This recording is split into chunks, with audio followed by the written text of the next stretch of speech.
There are three orders of legacy. One is the domestic, the second one is European, and the third is foreign. The foreign one is the easiest, because essentially, Chirac was quite successful in terms of his own foreign policy agenda, putting an end to the war in Bosnia, maintaining ties with the US on the war in Kosovo, the decision to threaten to use the veto in the Security Council against Bush's invasion of Iraq, which proved to be extraordinarily perceptive. He did the right thing. It went pretty well. European legacy, his big failure was not getting a yes vote on the referendum on the so-called European Constitution in 2005. And that was something of an own goal, really. Well, he decided that a referendum had to be held. He got it, and he lost it, which for a politician is a basic definition of failure. This has cramped the style of his own successors. When François Hollande was asked at a later stage when he became president, why don't we do a new constitutional treaty? And Hollande's answer was, yeah, but then you'd have a referendum, and we all know what happens. And overall, Chirac had great trouble maintaining trust with Germany. It went pretty well with Kohl, but Kohl was on his last legs by the time Chirac was elected.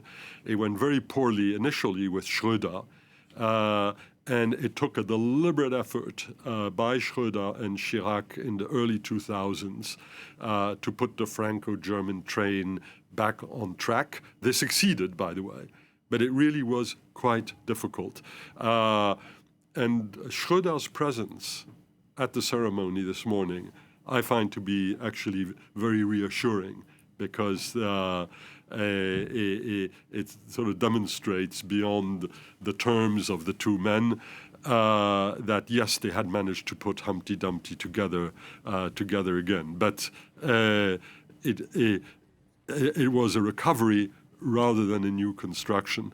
And in the domestic arena, he was a very effective prime minister under Mitterrand, which is strange enough because it was a cohabitation government, probably quite cramped for style. Between 86 and 88, a lot of reforms were made, but the timing was bad. It only lasted 2 years. The difficult part, the hurting part, happened before the positive part could produce its effect, and he lost the presidential elections as a consequence in 1988. As a president, whenever he touched economic and social issues, things went pear-shaped very quickly. And in the first year of his first term, he had massive transport strikes, which lasted for weeks and weeks.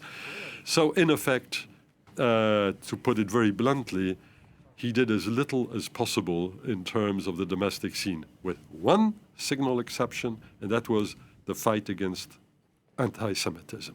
And that was, I think, his big, lasting domestic legacy. So it's quite a patchwork of, in terms of what you could call the final balance sheet. It's not the balance sheet which made him popular. It's the man that he was, the way he projected himself, which made him so popular, and the popularity which you see after 3 days of national mourning. This is still the #1 news story.